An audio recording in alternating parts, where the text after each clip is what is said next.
전 세계에 존재하는 새의 종류는 대략 9,700여 종이 있다고 합니다. 9,700여 종의 종류 가운데 제가 두 가지 새를 좀 소개를 하려고 하는데요. 여러분이 화면에 뜨는 걸 보고 어떤 새인지 한번 맞춰보기를 바랍니다. 먼저 좌측편에 있는 새는 무슨 새 같습니까? 네? 이걸 다 써놨어요. 네, 저한테는 안 보이는데 위에 독수리라고 써놨는데요. 일부 예배는 써놔도 못 알아듣고 독수리를 봅니다. 독수리는 종에 따라 다르지만 날개를 펴면 1m가 넘는다고 얘기합니다. 1m 넘게 성장한다고 하는데요. 독수리는 늘 관심 가지고 있는 게 뭐냐면 썩은 것을 보고 썩은 음식을 먹는다는 그런 특징을 지니고 있습니다. 그러면 오른쪽에 있는 새 이름도 여기 충분히 알겠습니다. 그렇죠? 벌꿀새입니다. 벌꿀새. 벌꿀새는 비행역학적으로 보면 날아다니는 게 참 신기할 정도라고 얘기를 하고 이 어떻게 날아다닐까라고 할 정도인데 하여간 벌꿀새는 열심히 날아다닌다고 얘기를 합니다. 그런데 벌꿀새는 꽃이 있는 곳을 가서 찾아간다는 거죠. 선인장 꽃을 찾아가고 일반 꽃을 찾아가서 그 깊은 뿌리로 인해서 꽃 속에 들어있는 꿀을 먹고 산다라고 얘기를 합니다. 똑같은 세계 안에 존재하면서 어떤 새는 썩은 것만 바라보고 썩은 음식을 먹고 사는 새도 있고 또 어떤 새는 꽃만 바라보고 꽃 속에 들어있는 꿀만 먹고 사는 새도 있다라는 얘기입니다. 여러분 새는 아니지만 내가 만약 새라고 하면 나는 과연 어떤 종류의 새일까 한번 생각해 보았으면 좋겠습니다. 지금 우리의 삶의 현장은 참 어려운 시대를 살아가고 있다고 볼 수가 있죠. 경제 불황 심각하다고 얘기합니다. 아마 미래학자들은 경제를 얘기할 때 2017년 더 어렵고 2018년은 더 어려울 거라고 추정할 정도로 경제는 굉장히 힘들어질 거라고 얘기합니다. 정치적인 혼란도 지속되고 있는 걸 보게 됩니다. 2만 명에서 시작된 촛불 시위가 20만 명으로 바꾸었고 어제 저녁에는 광화문 일대에 모인 사람들의 수만 100만 명의 사람들이 정권 퇴진 운동을 하면서 촛불 시위를 벌이면서 이 나라가 심상치 않구나. 서울에만 데모를 하는 것이 아니라 전국적으로 전라권에도 대구에도 심지어 해외에서까지도 이 나라 정권이 하야하라고 내려오라고 하고 퇴진하는 걸 보면서 정치적으로 굉장히 혼란한 시대를 살아가고 있다고 볼 수가 있습니다. 지난주 중에는 우리 미국 공화당 후보였던 도널드 트럼프 후보가 미국 제45대 대통령으로 당선됨으로 국제적인 혼란도 가중돼서 앞으로 전 세계가 미국 중심으로 살게 되면 전 세계 나라는 어떻게 될까 걱정하는 가운데 한 주간 보내고 왔을 겁니다. 이런 힘든 시대를 살아가면서 우리가 과연 어떤 마음으로 살아가야 될까 하는 걸 좀 생각할 필요가 있는데요.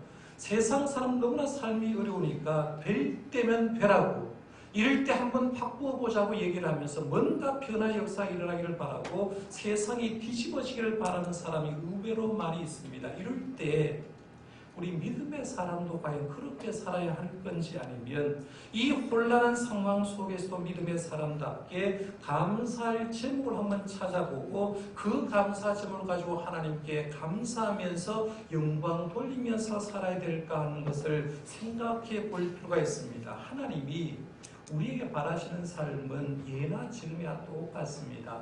하나님의 사람 어떤 환경 때문에 어떤 상황 속에서도 하나님의 백성은 하나님만을 생각하고 감사하는 사람이 되기를 바라는 게 하나님의 뜻입니다. 저는 우리가 너무나 잘 알고 있는 오늘 오병이어의 기적의 말씀을 가지고 빈들에서 감사하는 신앙이라는 제목으로 좀 말씀을 드리고 말씀의 은혜를 나누려고 하는데요. 오병이어의 기적은 여러분들 알듯이 사복음서에 유일하게 나오는 기적입니다. 마태복음 14장에 나오고 마가복음 6장에 나오고 누가복음 오늘 보면 9장에 나오고 요한복음 16장 말씀에 나오는데요. 사복음서 기자가 왜 오병이어의 기사만큼은 다 기록했을까? 그 시대에 뭔가 의미가 있기 때문에 사복음서 기자가 다 기록했다고 볼 수가 있는데요. 그 당시에만 의미 있는 것이 아니라 오늘 우리가 살아가면서 이 오병이어의 기적은 굉장히 중요한 말씀이기 때문에 그렇습니다. 그래서 제가 이 오병이어의 말씀을 독수리의 눈으로 한번 보고 벌꿀새의 눈으로 한번 봐보려고 합니다. 그러니까 오병이어 하면 설명하지 않아도 여러분이 너무나 잘 알고 있는 말씀이기 때문에 오병이어의 기적을 가지고 설교한다고 하면 귀를 닫고 눈을 닫아버릴 가능성이 많은데요. 이 말씀을 좀 다른 각도에서 한번 생각해 보려고 하니까 말씀을 집중하면서 성경 말씀을 봐가면서 말씀을 좀 들어주셨으면 좋겠습니다. 이 오병이어의 기적의 배경이 언제부터 출발하느냐라고 말하면 예수님이 12제자를 선택하고 제자를 파송하는 일부터 시작합니다. 예수님은 12제자를 선택하시고 처음에는 제자들과 함께 전도 활동하러 나가셨습니다. 누가복음 8장 1절 말씀 한번 보실래요? 누가복음 8장 1절 말씀 넘어가 보면 이런 말합니다. 그 후에 예수께서 각 성과 마을에 두루 다니시며 하나님의 나라를 선포하시며 그 복음을 전하실새 12제자가 함께 하셨고 라고 얘기를 합니다. 예수님이 제자들을 교육하는 방법은 실제적인 교육이었습니다. 시범 교육이었습니다. 전도는 이런 거다라고 이론적인만 가르치는 것이 아니라 전도가 왜 그렇게 중요한지를 알고 주님이 먼저 전도하는 모습을 보여줬고 병든 자를 치유하는 걸 주님이 먼저 병든 자를 치유해 준 걸 보게 됩니다.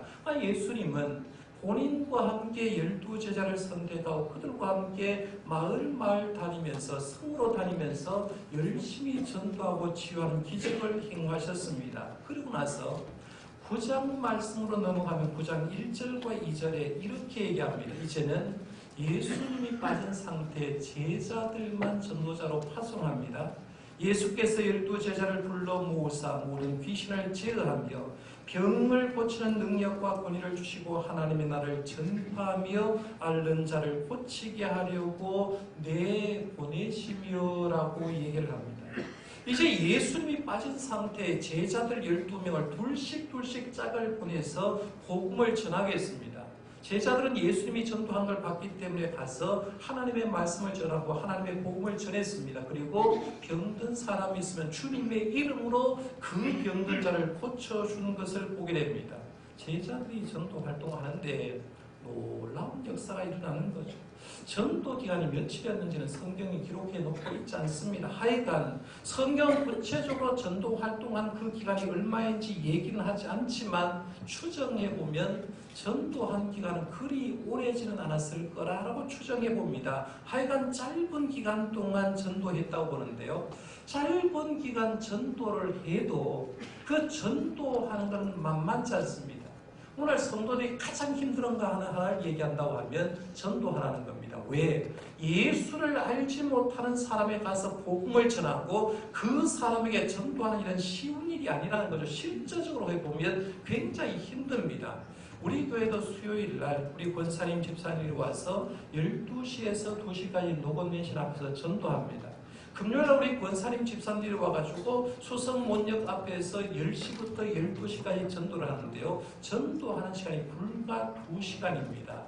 2시간이 우리 생각에는 굉장히 짧아 보이는데 전도하러 가서 일하시는 전도하는 권사님에게 2시간이 길어 보입니까? 짧아 보입니까? 라고 얘기하면요. 2시간은 굉장히 힘든 시간입니다. 낯선 사람 만나야 되고 그들에게 차를 대접하면서 복음을 전해야 되고 교회를 소개해야 되기 때문에요. 2시간 시간이 굉장히 힘든 시간인 걸 보게 됩니다. 전도하는 거 힘들어요. 설교하는 것도 역시 마찬가지입니다. 여러분 설교하는 게 목회자 혼자 막 얘기를 하니까 굉장히 재미있을 것 같은데 이 에너지를 빠져가는 걸 연구하는 사람이요. 일반 노동자들과 목회자들이 설교를 할 때 에너지 빠져나가는 걸 조사를 해봤더니만 목회자가 1시간 설교하는 에너지가 일반 노동자가 4시간 노동하는 거하고 똑같은 에너지가 빠져나간다는 거예요. 그러니까 주일마다 교회가 규모가 좀 큰 교회는 1부, 2부, 3부, 4부 예배를 드리죠. 한 번에 4번씩 예배를 드리면요. 그 4번 제가 서울 충신교회에 있는 목사님과 대학원 박사과정 같이 했습니다마는 월요일날 충신교회 목사님이 공부를 하고 오는데 보면 파김치가 되어 있어요. 4번, 5번씩 예배를 드리면 월요일 되면 그 목사가 파김치가 되는 걸 보는데 그만큼하게 에너지가 든다는 거죠. 전도하는 것, 설교하는 것은 쉬운 일이 아니라는 거예요. 지금 제자들도 며칠인지 모르지만 선교 여행을 하고 돌아왔습니다. 그리고 그 전도 여행을 한 결과를 예수님께 보고를 합니다. 예수님이 전도여행 보고를 단 다음에 전도가 얼마나 힘든지 본인이 알거든요. 얼마나 힘든지 아니까 그 전도하고 돌아온 제자들에게 좀 쉬어주면서 영적인 충전을 하고 싶었습니다. 그래서 사람들이 없는 베세다의 들녘으로 제자들을 데려가기 시작합니다. 오늘 10절 말씀이 바로 그 말씀입니다. 한번 보세요. 10절에 보면 사도들이 돌아와 했죠. 여기서 사도들이 돌아왔다는 말은 전도 여행을 하고 돌아왔다는 얘기입니다. 선교 여행을 하고 돌아왔다는 거예요. 자기들이 행한 모든 것을 예수께 여쭈니라고 했는데 전도 여행은 결과를 예수님께 지금 얘기를 하는 겁니다. 그랬더니만 예수님이 데리시고 따로 베세다라는 고을로 떠나가셨으나라고 했어요. 이게 보면 예수님이 전도행을 한 제자들을 데리시고 따로 별도로 베세다라는 고을 빈들의 아무도 사람이 없는 곳에 따로 떠나가셨다라고 얘기합니다. 예수님도 좀 쉬시고 싶어 했을 거고요. 예수님의 제자들에게도 휴식을 줘서 영육간의 쉼과 영성순을 위해서 조용한 공간으로 이동했다는 얘기입니다. 그런데 그 쉼을 무리가 허락하지 않습니다. 11절에 보면 무리가 알고 따라왔거늘 예수께서 그들을 영접하사 하나님 나라의 일을 이야기하시며 병 고칠 자들은 고치시더라라고 했어요. 지금 예수님은 제자들과 함께 휴식하고 은거하기 위해서 사람이 없는 빈들에 일부러 자리를 옮겼는데 무리가 그걸 어떻게 알았든지 무리가 예수님을 따라오는 겁니다. 그럴 때 예수님은 한마디 불평하지도 않고 그들을 영접했다고 했죠. 11절에 보면 예수께서 그들을 영접하사라고 얘기하면서 그들에게 또다시 설교하고 치유 사역을 계속했다라고 얘기를 합니다. 이 사건을 독수리의 눈과 벌꿀새의 눈으로 한번 봐보겠습니다. 독수리의 눈으로 먼저 이 상황을 한번 생각해보면 이런 겁니다. 예수님과 제자들에게 굉장히 짜증나는 일이 뭐냐면 무리들이 찾아오는 거였습니다. 안 그래도 선교행 열심히 하고 이제 제자들이 좀 쉴만하고 사람이 없는 곳에 조용히 가서 휴식하고 영적인 은거를 하려고 하는데 그때 사람이 찾아오면 굉장히 짜증나는 일 아닙니까? 여러분 한번 생각해봐요. 하루 종일 열심히 노동을 하고 집에 들어와서 옷을 싹 씻고 잠옷을 갈아입고 자려고 하는데 누군가가 띵동 울려서 누구서 볼 일이 있어 왔는데 얘기 좀 하십시다. 이웃에서 누가 왔습니다 라고 얘기하면 잘라고 할 때 누가 오면 굉장히 짜증나잖아요. 그렇듯이 예수님의 제자들과 예수님도 아마 짜증날 수 있죠. 그들 상대한다고 돈 생기는 것도 아니고요. 그들을 상대한다고 뭔가 자기에 유익한 것도 아니라는 거죠. 몸도 지금 피곤해서 지경인데 그들에게 다시 설교를 하고 그들에게 병자를 돌보면 피곤이 더 심해질 것이 사실이라는 거죠. 독수리의 눈으로 보면 오는 무리들은 별로 좋은 무리들이 아니었다는 거죠. 그런데 반대로 벌꿀새의 눈으로 한번 봐보겠습니다. 예수님이 이 땅에 오신 목적은 뭡니까? 예수님이 이 땅에 오신 목적은 하나님 나라 건설을 위해서 오셨죠. 이 땅에 하나님의 나라의 복음을 전하기 위해서 오셨고 이 땅에 병든 자를 치유하기 위해서 오셨습니다. 그 사역을 하기 위해서 예수님은 제자들과 함께 마을마을로 돌아가면서 성으로 돌아가면서 복음을 열심히 전했습니다. 예수님만 전한 것이 아니라 나중에는 예수님의 제자 둘씩 짝을 지어서 마을로 보내면서 너희들 복음 전해라, 하나님의 나라를 확장시켜라 라고 얘기를 했습니다. 마을마다 들어가면서 복음 전할 때 집집마다 찾아갔을 때 얼마나 힘들었겠습니까? 그런데 이제는 한두 사람도 아니고 성경에 보니까 장정만 5,000명의 무리가 찾아오는데 누구를 찾아오느냐 하면 복음을 들으려고 예수님께 찾아오는 거예요. 빈들에 있는 예수님을 찾아왔을 때에 예수님이 벌꿀으로 그들을 봤을 때 얼마나 기특하게 봤을 거예요. 얼마나 감사함으로 봤을 거예요. 예수님은 벌꿀새의 눈으로 그들을 본 겁니다. 그리고 기쁨으로 그들을 영접해서 사역을 하기 시작합니다. 예수님이 열심히 그들에게 하나님 나라를 전하고 가르치고 그리고 병든 자를 고치다가 보니까 하루 해가 저어가는 저녁 시간이 되었습니다.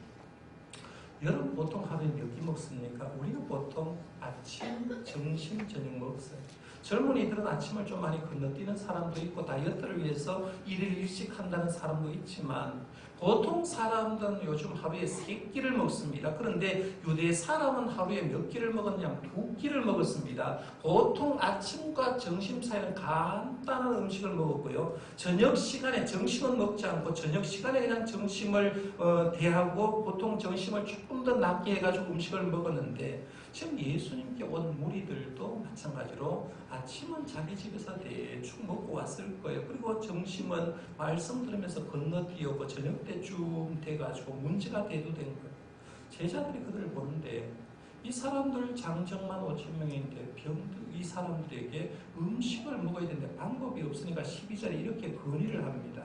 무리를 보내어 두루 마을과 촌으로 가서 유하며 먹을 것을 얻게 하소서라고 했어요. 여기는 베세다 들녘입니다. 집이 없어요. 가게는 당연히 없겠죠. 그러니까 음식 구할 것이 없으니까 무리를 보내어서 두루 마을로 들어가고 촌으로 들어가서 그들이 그 집에 유하면서 음식 먹을 걸 해결하게 해달라고 그렇게 예수님께 얘기를 하는데 예수는 다른 방법을 썼습니다. 13절에 보면 너희가 먹을 것을 줘라. 너희가 먹을 것을 줘라. 주님은 전혀 다른 방법으로 제자들에게 얘기합니다. 우리가 알듯이 이때 빌립이 대답을 합니다. 요한복음 6장 7절에 보면 이 많은 사람에게 조금씩이라도 음식을 먹이려고 하면 200데나리온의 떡이 필요합니다 했죠. 장정 200일의 품삯이 필요할 돈이 들어가도 배불리 못 먹고 조금밖에 못 먹는다는 거예요. 그렇게 얘기를 했습니다. 그럴 때 제자 중 베드로의 동생 안드레는 한 소년을 데리고 오는데 소년의 손에 보리떡 5개와 물고기 2마리 들어있는 오병이에 들어있는 도시락을 가지고 예수님께 온 겁니다. 빌립은 독수리의 눈으로 불가능을 봤고요. 안드레는 벌꿀새의 눈으로 한 아이의 도시락을 오병이를 가져오는데 가능성으로 본 겁니다.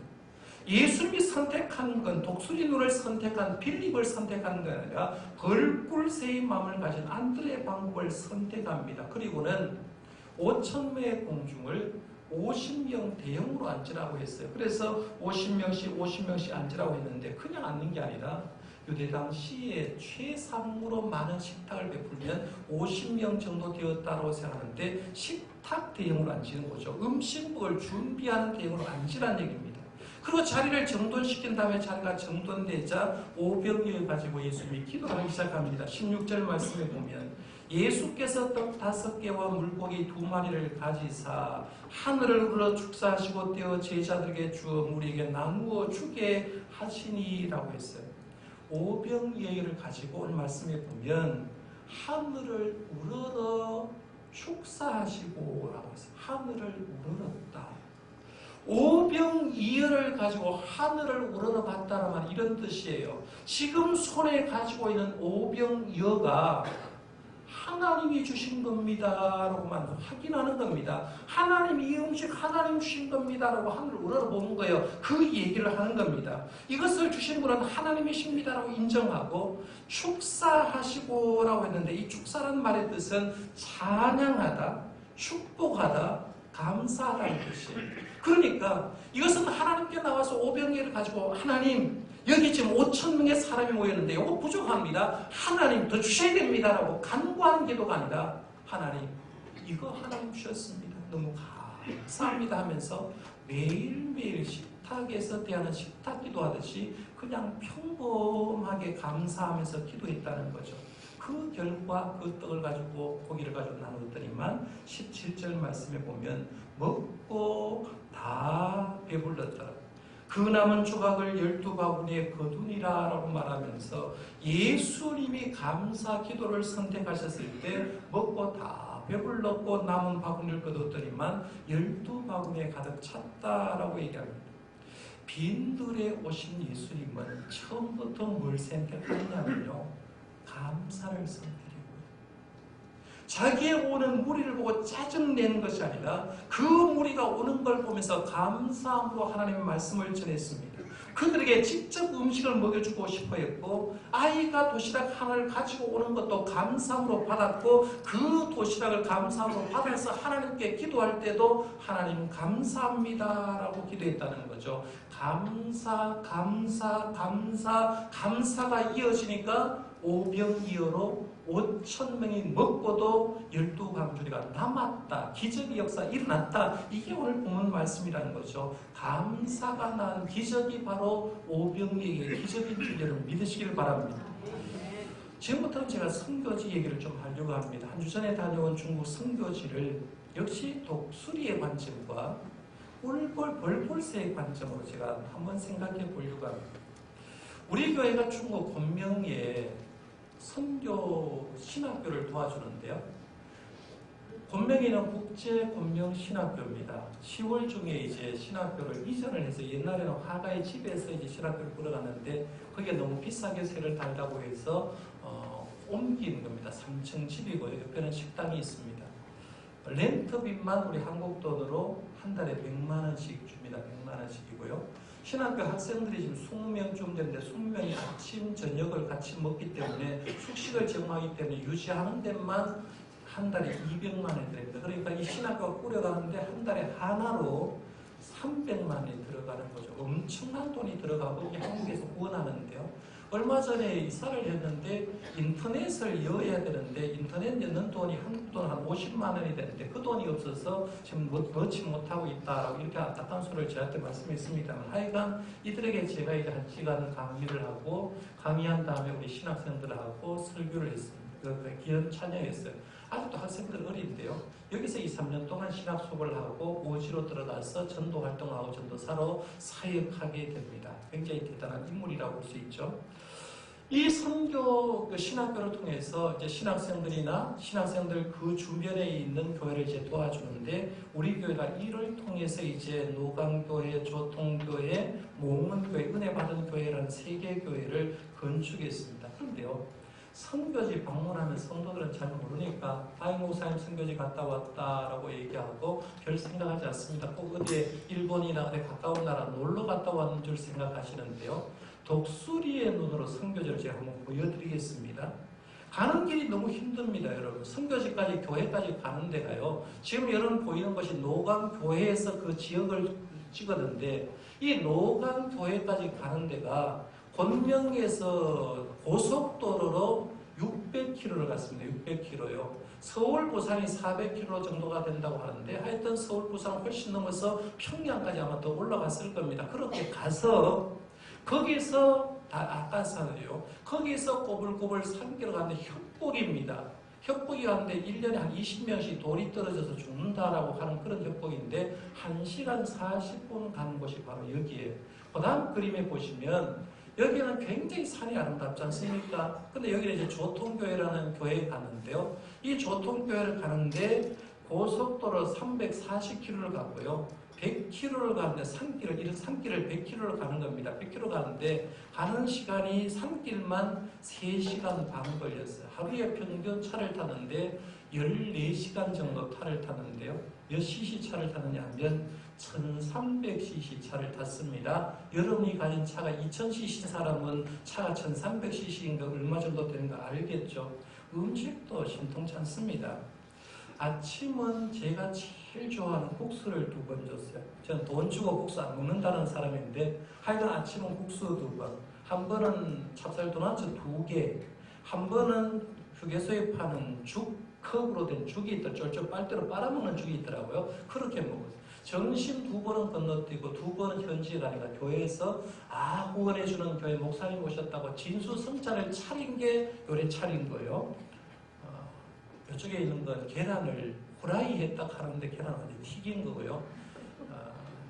그 중에 가는 데마다 해준 게 뭐냐면 닭을 삶아가지고 줬어요. 닭 요리를 해줬는데 중국 소수족은 어떤 특징을 가지고 있느냐 하면 귀한 손님이 올수록 귀한 부분을 준다 해서 목 부분을 딱 잘라가지고 3마리를 잡으면 귀한 손님에게 목 부분을 3개를 올리고 2마리를 잡으면 2마리를 올리고 여기 보면 닭 벼슬이 있고 목이 요래 있는 게 2마리가 보일 겁니다. 그 두 마리 가지고 저보고 먹으라는 거예요. 우리 보고 먹으라고 하는데 여러분 어지간한 비유가 아닌 사람은요 잘 못 먹었으면 저는 그래도 잘 먹었습니다만은 이런 음식이에요.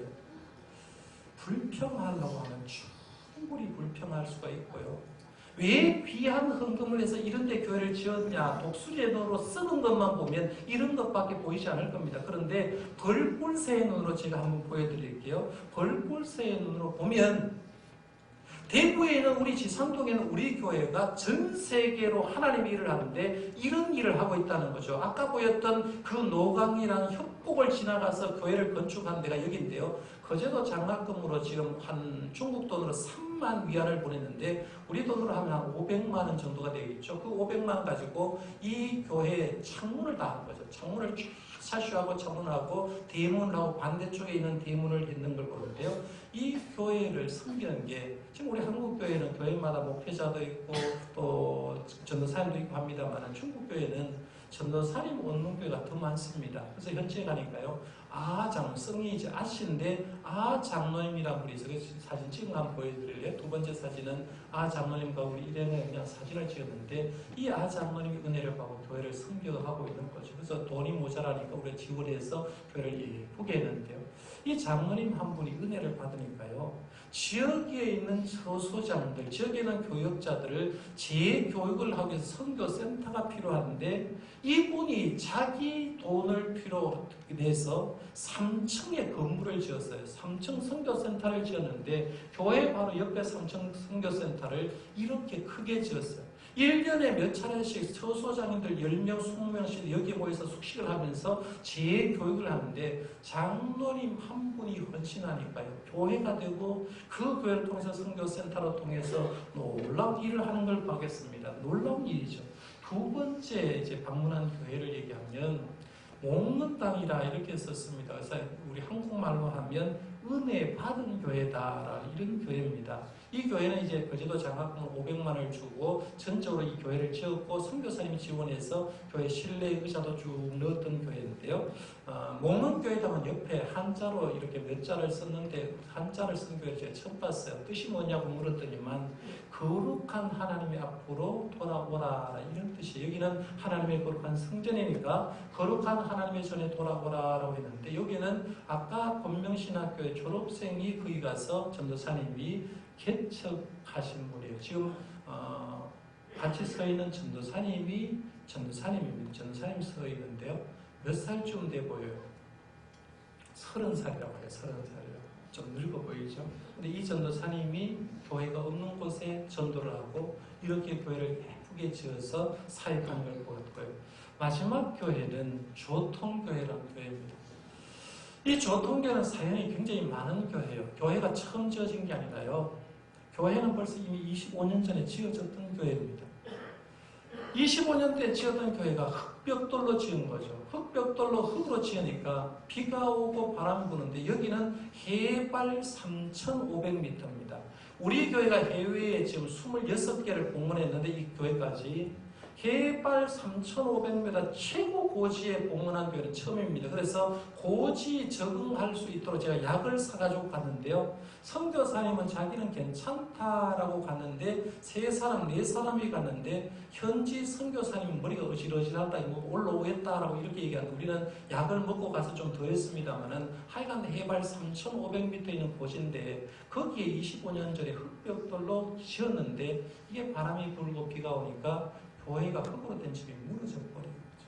교인은 수십 명이 있는데 교회가 무너지는데 돈은 없고 안타까우니까 이 사진을 찍어서 우리 선교사님께 보내주고 선교사님이 안타까운 마음으로 우리 교회가 해외 교회 건축 사역을 하는 걸 알고 우리 교회를 보내줬습니다. 제가 그걸 보는 순간에 중국은 제가 몇 년 전에 가봤기 때문에 힘들다는 거 알거든요. 안 지었으면 좋겠다 싶은데 그 교회가 무너진 걸 보고 가슴이 안타까워서 우리 장로님 가정하고 쭉 얘기를 해서 여기 교회를 지었으면 좋겠다라고 얘기하니까 우리 김출건 양명 권사님 가정에서 720만 원, 장영주 권사님 가정에서 720만 원에서 총 1,440만 원을 거기에 지원하고 그 교회 교인들도 돈을 합쳐서 이렇게 교회 예배당을 했는데요.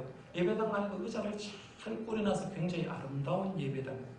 그 예배당에 이제 예배를 드리고 사진을 우리 교인들하고 찍었는데 찍은 교인 사진은 제가 안 보여드리고요. 앞에 중간에 선 분이 누구냐 하면 그 교회를 섬기는 조통교회를 섬기는 장로님입니다. 아주 키가 작지만 연세가 이제 환갑쯤 되는 장로님인데 이분 한 분의 헌신을 통해서 교회가 꾸려가고 아름답게 교회를 지은 걸 보게 됩니다. 들꼴새의 눈으로 교회 현장, 선교 현장을 보면 이런 겁니다. 다 살기 어려운데 우리 교회 성도님 가정을 통해서 헌금한 가정을 생각하면 감사한 거죠.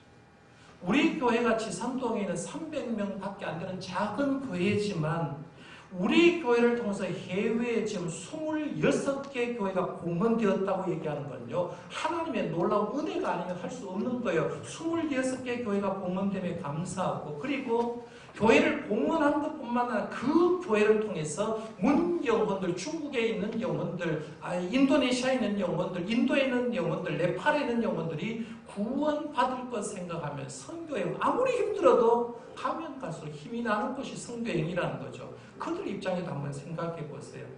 현지 교회 성도들 누굴 생각하면 감사하겠습니까? 자기 힘으로 안 되는데 한국에서 선교금 귀하게 헌금을 하니까 그 헌금을 공헌하신 분에게 현지 교회 교인들이 얼마나 감사하겠습니까? 제가 이번에도 조통교회 가서 예배를 잠깐 앞에서 말씀을 하면서 이런 말을 했어요. 한국에 2개 교회 가정이 우리 이 교회를 위해서 헌금했는데 여러분 생각날 때마다 2개 가정을 위해서 기도해 주시고 한국에 있는 정동교회를 위해서 같이 기도해 주셔서 영적인 교감을 이루십시다 라고 이렇게 했어요. 그들 우리를 위해서 기도하고 헌금한 사람을 위해서 기도할 거라는 거죠. 그리고 그 교회를 통해서 하나님의 일을 하니까 누가 기뻐하겠습니까? 하나님이 기뻐한다고 생각하면 이거는 놀라운 사역 중에 사역이라는 거예요.